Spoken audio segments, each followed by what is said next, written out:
You know, the 15th of Sha'aban, you need to go to sleep on Tawheed and without any grudges against anyone.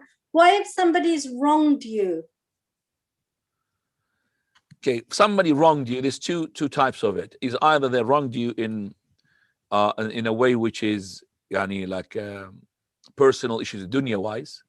Okay, yani you have to make sure that there is yani a way of dealing that which is according to that. So let's say, for example, wronged you. Let's just give an example, Zuhra, of wronged you. Like, for example, he had taken from you stuff, did not return.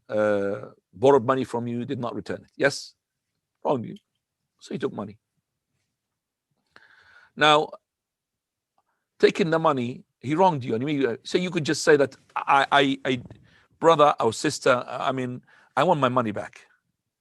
But I don't want to have any feeling towards you. But you're making me feel that I cannot control my anger towards that you're not paying me while you are able.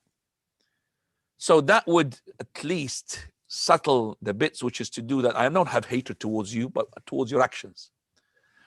And it's not making you to boycott him. It's making you to have some sort of dialogue, but this person is not paying back. But it might really make him say, brother, I mean, settle your debt so I could really settle my heart before the night of the 15th night of Sha'aban. If you did this and he did not respond, you're okay. You're exempted. He's not exempted. Okay? It's just like the mubtada as well. The one who does bid'ah wal-'iyadhu billah. You are boycotting him because of his bid'ah, and he's not stopping his bid'ah. He's the one who's going to be deprived from the mercy and the forgiveness. You're not. Okay? So you've done your bit. I'm not really having here because of person. I want my debt.